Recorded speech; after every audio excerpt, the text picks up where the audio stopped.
Hai everyone, sebelumnya sudah pada tahu belum sih definisi digital leadership itu apa? Nah, definisi digital leadership itu adalah kepemimpinan strategis yang memanfaatkan aset digital perusahaan untuk mencapai tujuan organisasi. Kepemimpinan ini ditandai dengan penggunaan teknologi digital, pengambilan keputusan berbasis data, dan berorientasi pada inovasi dan pembaruan. Seorang digital leader juga harus memiliki beberapa daftar keterampilan.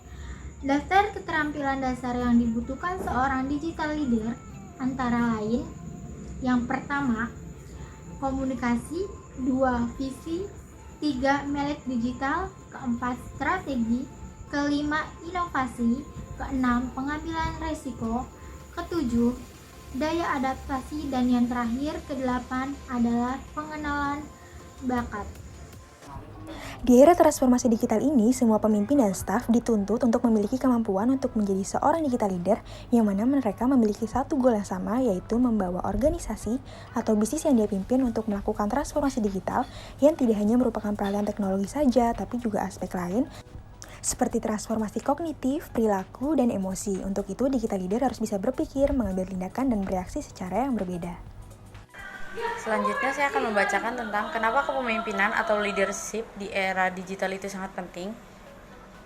Gaya kepemimpinan di era digital tidak hanya memahami konsep kepemimpinan, namun harus mampu menguasai soft skill atau keterampilan non-teknis dan hard skill atau keterampilan teknis. Keterampilan soft skill atau keterampilan non-teknis sangat dibutuhkan oleh semua orang agar meningkatkan performa dalam bekerja. Karena berhubungan dengan kemampuan adaptasi, interaksi, dan mengatur diri sendiri, digital leadership bukanlah seseorang yang ahli dalam merakit komputer, mengoperasikan komputer, hingga programmer.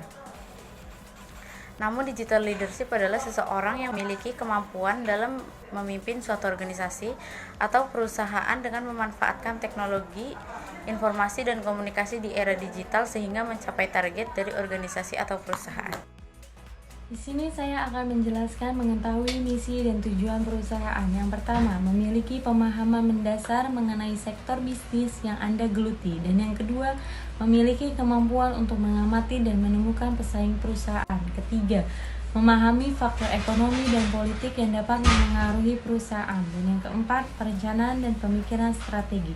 Selanjutnya di sini ada 7 leadership skill yang harus dimiliki seorang pemimpin.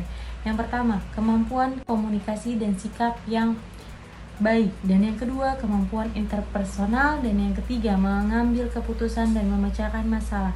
Yang keempat, kemampuan mentorship. Dan yang kelima, kemampuan mengorganisasi. Dan keenam, kepekaan. Dan yang ketujuh, perencanaan dan pemikiran strategi.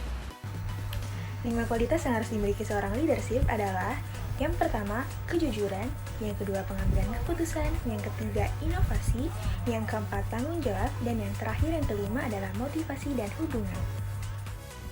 Thank you for watching everyone. Semoga apa yang kami bahas di dalam video ini bisa menambah pengetahuan kalian dan juga bermanfaat. See ya!